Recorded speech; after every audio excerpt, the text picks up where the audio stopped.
All right, guys, it's a few minutes until class, and I am just waiting to have you guys hop on with us and make sure we can see everything all right.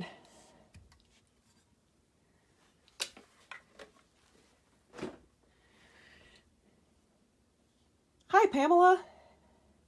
Hi, Rhonda. Nice to see everyone here. If you can hear me, say hi, give me a heart, something, so I know we're all working all right. I'm Samantha Taylor from Taylor Stamped, here for Scrapbooking Store today, and I'm going to hang out for just a minute longer before we get started to give people a little bit of time to hop on. Oh, am I sideways? Dang it, I was trying to go. Let me see. I tried to set my camera up so we could have a horizontal video instead of a vertical one. How's that? Is that working better?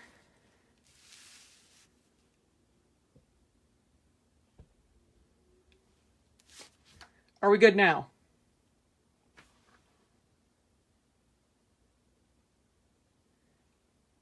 All right, sorry.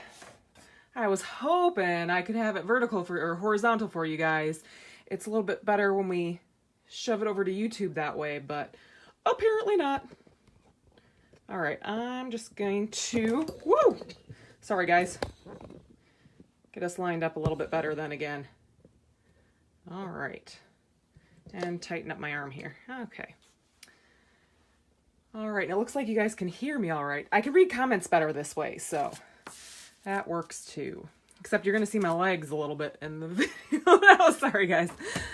I was all set up for horizontal. All right. I'll get started a little bit here with the easy stuff while people finish hopping on. I've got my supplies here. These like to get shiny. I've got some dimensional adhesive. I always like to do the caveat. I also work for Glue Dots. Besides designing for Scrapbooking Store, I design for Glue Dots as well. So you'll see me use Glue Dots products. You don't have to use these. These are just what I happen to like. So those are pop-up dots for my dimensional adhesive. I've got a couple of tape runners. You'll want some flat adhesive. You'll find I just like dimensional adhesive. I use it on almost every layout all the time. You can certainly get away without it. I always have a ruler. I don't think I put that on my list because it's just one of those things I always have. My paper cutter's off to the side just for space sake. And then I have 3 pieces of paper from the kit from April's kit. I do have a couple of other pieces on hand. I'm not sure. You guys are actually seeing me create this layout from scratch. It isn't like I'm doing it a second time here. This is the first time. So this is... you'll kind of see my thought process, and I'll talk you guys through that a little bit too. I have the layout or the sketch, of course. I just printed it out small so it kind of fits in our screen still. That seems to work pretty well. I'm going to, give myself a little more space. All right, so that's the sketch that we're working off of tonight, and I'll try and keep that in the screen. If you didn't get the sketch ahead of time, it is available for a free download through Scrapbooking Store. So if you go to on the Facebook page, but if you check out the Facebook page, it'll give you a link there that you can hop on and download the sketch as well. I have the add-ons. If you don't have the upgrade kit, you guys love the upgrade kit. Totally worth it, the little bit of extra money, because it's not even that much extra. But if you don't have it, if you're not an upgrader, not a big deal. I'll give you some ideas for using the sticker sheet from the kit as well. If you've used your kit, parts of your kit already this month, and you have different papers or you don't like my color combos, you can do this with any paper. These are just the ones I picked that I have left after doing some layouts and that I like how they go with my photo and go together. So based on your photos and things like that, you can just pick what you like as well. Oh, and I also have these additions from the upgrade kit. In all honesty, I don't think I'm going to be using these, but you never know, so I have them on hand as well. And then the other sheet I have is this recipe card sheet from the standard kit. I'm using it as journaling cards tonight. So if you've used this up, just grab a journaling card instead. But I'm always looking for more journaling cards or what I can use, papers and kits for journaling as well. So that's what I've got here. I think that's it. So we'll get started from the layout. I always like to sort of build from the bottom up. So on here, that's going to be, I trimmed this paper down with this white. This isn't actually part of, I just printed it out on a bigger sheet of paper. So you're going to start with this gray, thick gray line is sort of the beginning, the 12 by 12 piece of your sketch. And I really liked this blue. It's not a pattern that completely goes with my picture, so I decided to put that and use it as a nice bright pop of color underneath what you'll see more of, because you're going to see more of this white polka dotted base piece. And so that's what I picked for that. When I go for sizes off of a sketch like this, what I like to do, I cut this one down already so you don't have to wait for me, but what I like to do is kind of hold my paper, and I'll actually show you with this one what I do and kind of decide. I go, I like it about that far away from the edge, and then I measure it, and I went, ooh, that's about 1/4 inch or so, but I want that on both sides, so you double that, so it's 1/2 inch. So I took 1/2 inch off of both sides of my paper. Does that make sense? That's why I keep a ruler around. I don't always go with measurements. I do like to just kind of eyeball and then measure from there. If you're doing weird layers and things, you can kind of, I like it about this size, and you can measure from your edge and then trim it down instead of knowing ahead of time exactly how you want to do it. You can do it by looks if you like to work that way. So let's get this laid down. And this is going to be kind of the base focal paper of your layout. While this is my biggest sheet, you're going to see this the most. I like to mix and match patterns a lot, and you've probably heard me say this or talk about that. I hardly use cardstock. I use it sometimes, but I really love to mix and match pattern papers. When I do that, I like to grab an all over pattern that's not too busy and use it as my base. That's kind of how I'm using that polka dot here today. This blue piece works really great for that too. It's a pattern piece of paper, but because it's such a subtle pattern, it works really well as a big base piece to start with. So that's really all I'm looking for, is pieces that kind of coordinate and ones that aren't too distracting, maybe, for lack of a better word. And so that's how I kind of start mixing and matching papers when I use a lot of pattern papers in a layout, which I do a lot because it's just how I lean. We then need this strip as well. This is the photo I'm using. My husband and I just got back from Germany. We went there at the end of March, and so this happens to be a picture from the trip. It's these snowballs. They're a pastry ball. And so that's what these are. I print my photos at home, and I don't know for those of you, whether you print them at home or not, when you print out photos from your iPhone, they're not a true 4x6. Or when they shrink down, they're not a true, I do 3.5 by 5 a lot for photos as well. They're not true to size. What a lot of places for printing, home printing or printing elsewhere, will ask you or tell you is you can either shrink to your photo to fit the paper, or you can crop the photo. You can choose either or. I usually like to shrink my photo, but it's going to leave you some to trim, and you're not going to have a true photo size. And that's why I leave photo sizes off a lot of my sketches, because it doesn't matter. Photo size, you can kind of play around with the size of your paper based on your photo and what you're doing. This will not be a true 4x6 then, but it's pretty darn close. You can see I lose about 1/2 inch, 1/4 inch on each side. So it's kind of a 4 by 5.5. I'm going to trim that off now, but I wanted to tell you guys not to be too concerned with exactly what your photo sizes are, because the more we go to printing photos from our photos, photos from our phones, you're going to get some weird size photos. So just go with whatever works best for you photo size. All right, and give me just a second to trim this down off screen.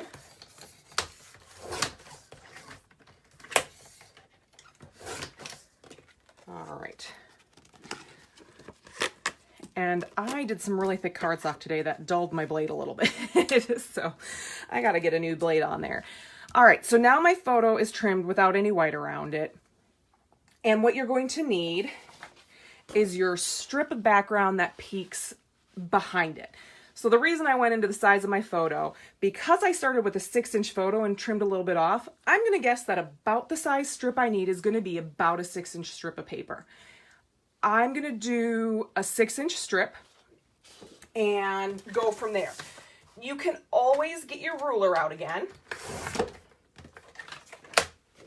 Or if you're not exactly sure how you think it's going to look, always cut big. You can always trim off. You can never make your paper bigger again. When I lay my photo on here, that looks like it's going to be just about the right size. And so I'm pretty happy with that, so I'm going to tack that down in place. So that strip ended up being a 6-inch by 12-inch strip of paper, if you need the measurements. And I think I'm going to go dead center with it. You can go, depending on what you like for an aesthetic, you can go a little off center, leave it a little smaller on top, or other way as well, go a little smaller on top, bigger on the bottom. If you really like big alphabet stickers for your title or something like that, then I would leave more space on the bottom if you're going to put your title down here. I think I'm going to go dead center today, or as close as I can get eyeballing it, and press it down. I chose this paper. This is a bakery photo, and I just thought these little crocs from the kit kind of were cute and went with the photo without overwhelming it as well. The other bit of this, I think, is that I don't want to lose this photo behind here too much. And so I think I'm going to see what it looks like with one of these pieces behind it, just to give it a little pop of color. And I think I'm going to do that. I think I'm going to line my photo here. So I'm going to have to pull out my ruler really quick. I know it's 4 and by about 5 1/4 here. So I'm going to go 5 3/4 by 4 1/4. This is a step you can skip or do.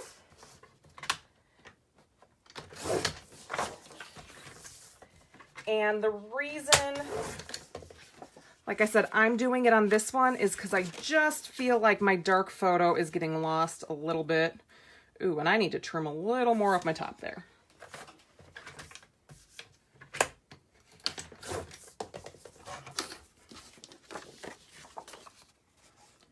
I do too. Marcy, I really like the different color combos too. They're kind of fun. All right, so you can see how that little bit of extra pop of color, it's a great place to use cardstock if you have a lot of cardstock on hand. If you're doing something like this, and if I had a brighter, whiter photo, I probably wouldn't stick another piece of paper behind it. But because my photo's a bit dark, it'll just make my photo stand out. I'm always big on making sure my photo or my storytelling, so whether that's a photo and some journaling, is really the centerpiece, the focal point of my layout. As much as I love pattern papers and fun embellishments, I do like to try and make sure that it's all sort of clustered around or pointing to my photos, because that's really why I'm scrapping. All right, so there's that. And then the last big piece of this is this journaling. I went and did my journaling ahead of time because I didn't feel like you guys would want to sit there watching me write for a while. So I did my journaling. I have used these both ways.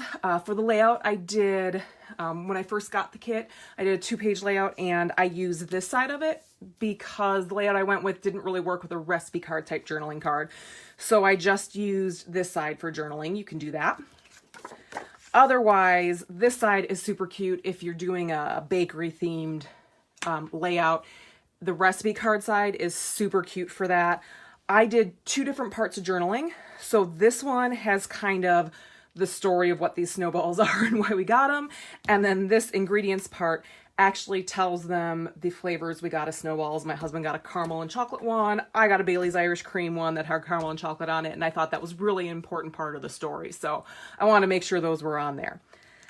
Now, if you have less journaling than I do, and you don't want to take up the whole card, one nice way to kind of shorten up your card is to tuck it under. And what I like to do is do my journaling kind of figure out where I'm going to lay my card, and then I'll take my journaling and do it wherever I write nicest, not on top of my lumpy bumpy layout sometimes. But know that I'm going to stop at an imaginary line right here, and then you can glue it back down this way then when you're done with the journaling. I prefer to do my journaling not sitting on top of my layout, especially if I goof up, because I've been known to do that too. Then I don't have to try and pull it back off the layout. All right, so let's get these stuck down.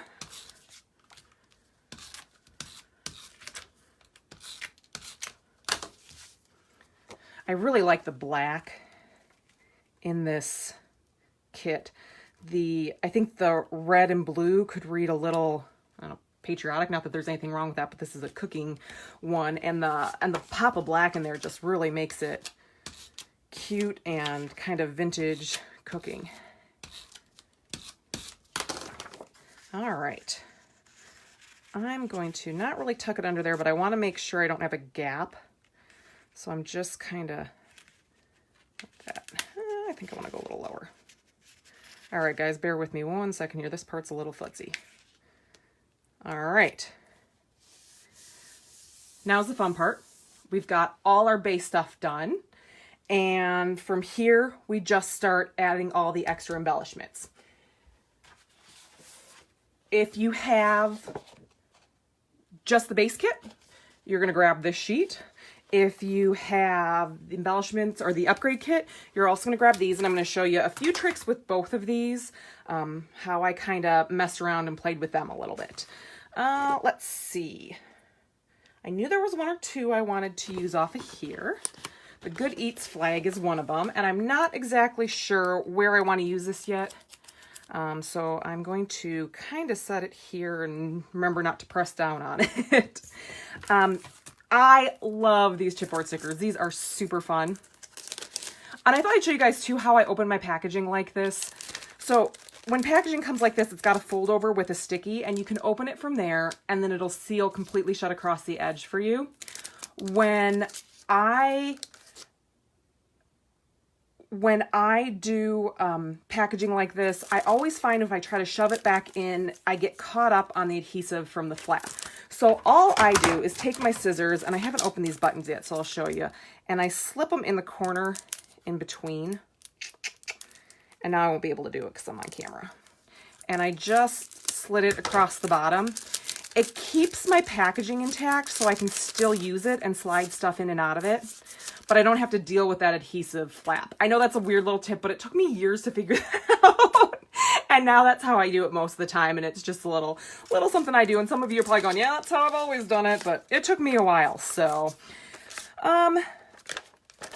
I really like these chipboard stickers. I like any sticker that has words and says things. So let's go with, I left this sketch pretty basic so we could embellish wherever we want it and however we want it.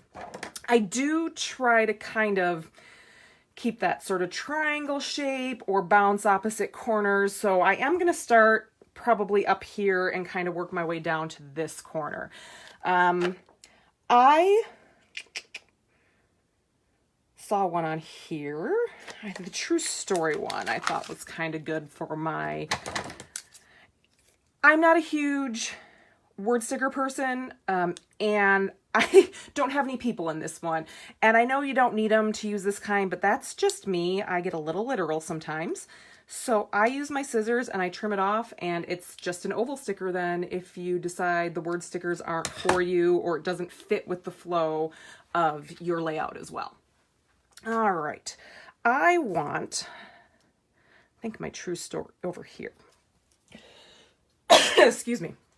And I am going to use one of these up top. Let's do Bon Appetit. And I'm going to show you a little something I like to do with some of these stickers. Ooh, I'm going to use this one instead. All right. So this kit is full of more stickers than I will probably ever use, but I love some of the shapes on these for layering. And if you're not going to use the whole frame, or on this sticker, if you want this cool decorative edge, but you're not going to use this part of the sticker, you can trim them down a bit. You can trim them down completely or just a little. And you can always put these back on your sheet and save them for later if you think you're going to use this as a border strip, something like that as well. And you can layer them up to get sort of a multiple layered look. And then I'm going to just add it right up here to kind of match this little bit here. And I'm going to pull down to this corner and probably bounce back over to this side a little bit then too. So I'm going to add my true story and my good eats, I think. Oh, I pushed down there. All right, I think we'll do a good eats. Even though if you read my journaling, guys, they were not good. And my husband and I had a really good laugh because my mom said these snowballs were the best thing ever. They had been to Germany less than a year before us. And my mom said, you have to get these. They're just so good. And oh my goodness, you just have to. And we kind of laughed because we were underwhelmed, but it's a fun story and we had a good laugh about it. So I've got a little bit of sticker here, a little bit of sticker here. I love these and I just want to use them for no good reason except I think they're fun and they're pretty and they're shiny and I want to use them. So I'm going to add a few, cluster them up around some of my embellishments just to give them a little bit more. And I think that's it there. The only thing I forgot to grab ahead of time, guys, is some alphabet stickers. I thought I had myself all put together. I am going to do a title under here that says Snowballs, I think. And so that's the last little bit I have, if you'll bear with me. I've got my stickers right on hand.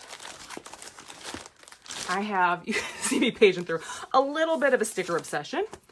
And let's see. You guys tell me, what do you think? Red or black?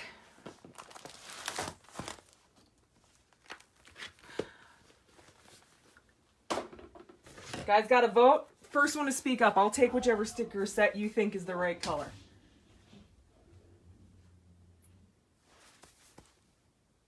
All right, I don't see any suggestions. If you guys have a thought, I think maybe I'll go with red.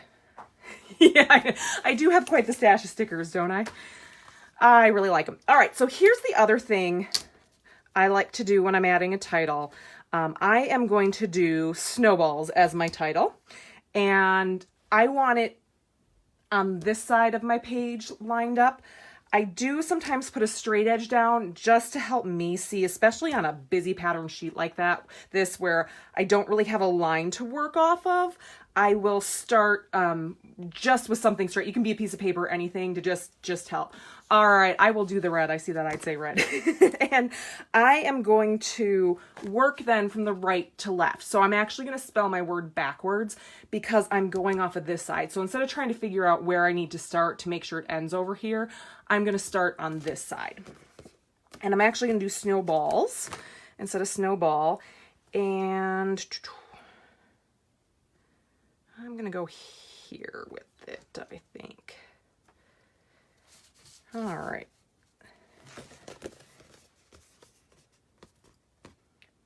I got to find my L's, guys. There we go.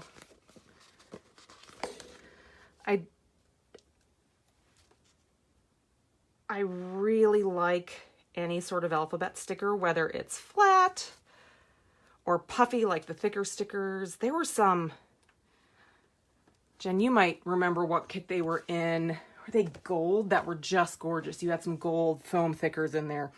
Those were some of my favorite. All right. The biggest thing with going backwards is you gotta, go off of something so you you spell it right. I'm going snowballs from L to S this way, and I just happen to have it in my journaling, so I'm going off of that. But otherwise, if you're doing a title backwards, you might want to write it down and go, I have been known to leave out a letter here or there, and then you gotta pull stuff off and start over. If you do ever have to pull something off and start over and it's sticking and not wanting to come off, a little bit of heat from a heat gun or a hair dryer works really well.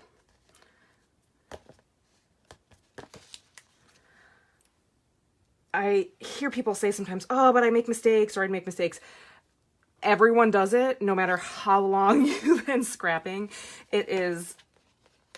You make mistakes. And either you go, and live with it and leave it, or make it a design element, or you pull it off and start over. And so it doesn't really matter. I always like to tell people, it doesn't matter if you think someone scraps better than you. It doesn't matter if you make mistakes. What matters is that you're getting your photos printed and your memories down on paper. That's so much more important than doing a layout you think is just the best thing ever. All right. And it's a little bit crooked because I did it on camera, but with the tips I gave you, you will be able to do it and take your time and do it a little bit straighter than I did. So there's my title, Snowballs, there. And again, I just worked backwards because I wanted it to end right here, and so I worked backwards from it. If I did my title up here instead, I would have started from the left and done it forwards. Any questions about any of that? All right, I'm going to see now that I pretty much have my layout done.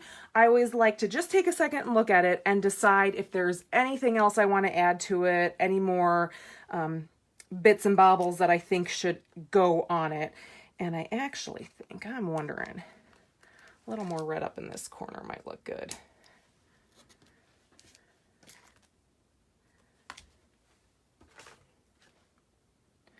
And I think I'm going to quit when I've got that. Sometimes if I'm not sure if I want something somewhere, especially embellishments that come on the clear like this, just hold them where you think you might want them before you stick them down. And if you like it, give it a good firm push then where it is. Otherwise, pull it back and go, I think that's one too many. Though I'm not sure you can ever have too many embellishments, but that's just me. All right. Thoughts, questions about what I went through here? It's a really nice, simple layout this month, sketch, so you can really make it your own. Because we have such fun, a little bit busier patterns this month, I kept the sketch simple because you're going to really want to show off those sort of busier patterns and show off your photos. And so less is a little bit more with some of those patterns. At least for me it is. Just a reminder too, if you have a horizontal photo, you can swap and put your horizontal photo here and do your journaling vertical. If you don't have much for journaling, you can go with a horizontal and a vertical. Let's try that again, vertical and horizontal photo. So you can customize it that way too. I don't always have a ton of journaling with my photos if it's part of a series or speaks for itself. So you can definitely do 2 photos with this one. And it's really hard sometimes to do layouts with photos going different directions. So this is kind of a nice layout for that. Even if you do have a little bit of journaling, you could add it up in here with something smaller if you don't have a ton of journaling where you need a big chunk of journaling like I do. So that's another way to do it, to get away with it as well. The other option, you can always turn a sketch and see how it goes that way for you. This one works really well. If you turn it, you're probably going to want this big piece kind of scooch off to the side a little bit, put it more off to the side. But that's a great way too if you have a photo that goes a different way and you want to keep a vertical photo with some horizontal journaling, or just want to try something different. You can do a layout this way, use the same sketch and flip it, and you have something that looks completely different because you're using different papers and you're flipping your sketch as well. I'm a sketch lover, as you can see. They're quite versatile, so you can always do a lot of different things from one sketch, especially if you're having any sort of a, creative block. Sketches always are a good way to kind of get that jump started again. All right, if aren't any questions, I will finish up with, again, I'm Samantha Taylor from Taylor Stamped. This is ScrapbookingStore.com. This video, if you didn't hop on until a little bit later on or want to watch it again, it is going to be on Scrapbook Store, Scrapbooking Store's Facebook page. It'll take a second to sort of kick over to live or to recorded where you can watch it from the beginning. I believe they go on to the YouTube page as well, and I usually link it on my Facebook page as well. You can find me on Facebook at Taylor Stamped, and my blog is Taylor Stamped as well, and Instagram is Taylor Stamped. Scrapbooking Store, same way. Scrapbooking Store on Instagram, Facebook, YouTube, and I'm missing one, and their website / blog. All right, I think that's everything for me. If you come up with questions later, feel free to add them in the comments later, and I'll keep an eye on it too if you have any questions, if you sit down with it and start to do it on your own. And that is all of it. So have a great evening, ladies.